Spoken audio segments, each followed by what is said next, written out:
I had a moment recently. One of those moments where your body reacts before your brain has really formed a thought. It wasn't dramatic or loud or not even necessarily the kind of thing you'd tell a friend and they'd gasp. It was small, quiet, familiar. It was the kind of moment where something lands in your world that shouldn't be there. A message, a comment, a detail someone shouldn't know. And your whole nervous system says, hey, pay attention. And here's the thing, that moment I had, it's not rare. In the US, 1 in 6 women and 1 in 17 men experience stalking that makes them fear for their safety. Most of them don't recognize the early signs at first. Most of them minimize it, just like I did. This episode is about that moment. The moment your intuition whispers before your logic catches up. Not the TV version of stalking, not the sensationalized version, but the real version, which is more quiet, more subtle. And most people miss it until it becomes a pattern. So, a couple weeks ago, an ex I broke up with last June left a comment on one of my TikTok videos. I didn't see it until nearly a week later, but when I finally did, it stopped me cold. In the comment, he brought up deeply personal things that I had shared with him privately, things I have never talked about publicly. He twisted the meaning of my video, accused me of apologizing to someone I very clearly called a monster, and made up assumptions about how I grieved both relationships. None of it was based in reality. It was invasive, confusing, and infuriating, and it crossed a line. And here's something most people don't realize. 61% of women and 44% of men who experience stalking are targeted by someone they already know. It's not usually a stranger in the shadows. It's someone there, someone who already had access.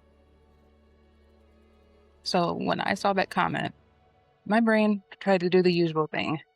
Minimize it, rationalize it, explain it away. But my body wasn't confused. My body remembered.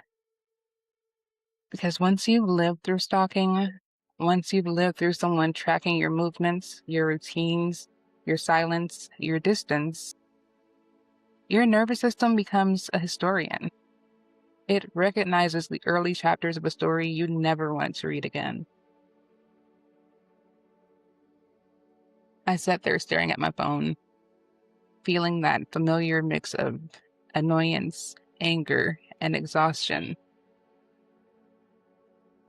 Not really panic, which is kind of sad to say. It was more like clarity. And I thought, okay, I know this pattern. I've seen this before, and I am not doing this again. That moment is why I'm making this episode. Because so many people have had that same moment. A quiet, uncomfortable realization, and they don't know what to call it.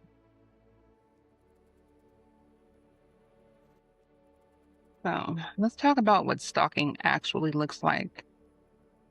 Stalking usually begins with repetition.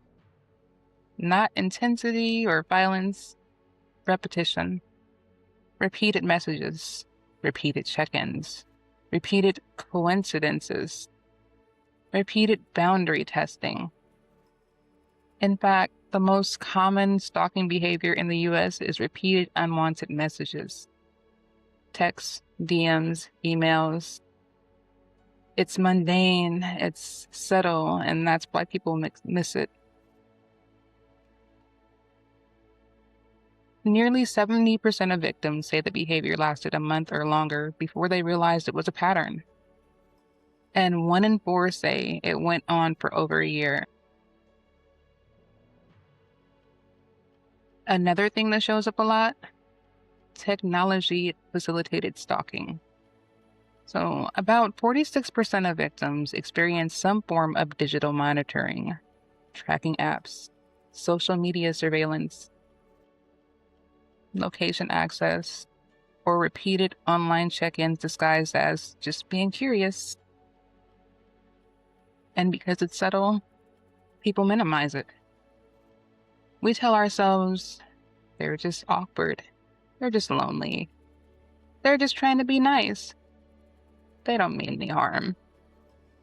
But intent doesn't erase impact, and patterns don't lie.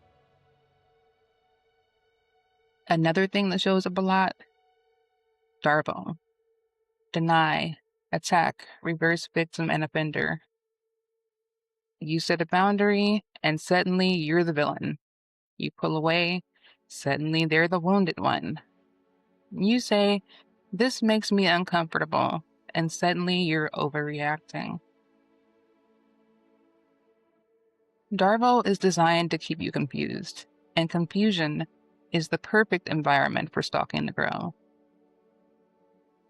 The emotional impact is real: hypervigilance, exhaustion, self-doubt, shame, fear of being labeled dramatic, fear of being wrong, fear of being right.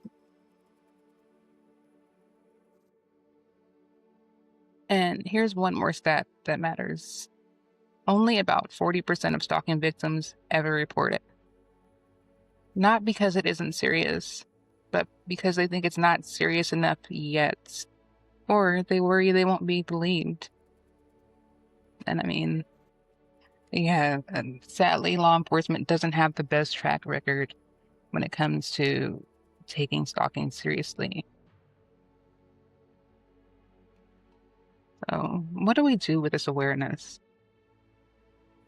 Well, first, we name it, not to escalate or confront, but to just be clear about what we're facing. Then we trust our discomfort. Your intuition is not rude. Your boundaries are not optional. Your nervous system is not dramatic. It's protective. We respond in ways that keep us safe. That might mean tightening access. That might mean documenting patterns. That might mean telling someone you trust. That might mean adjusting your routines. It might even just mean staying aware. Awareness is not paranoia. Awareness is empowerment. We practice self-compassion because recognizing a pattern can feel heavy. It can feel embarrassing. It can feel like, how did I end up here again?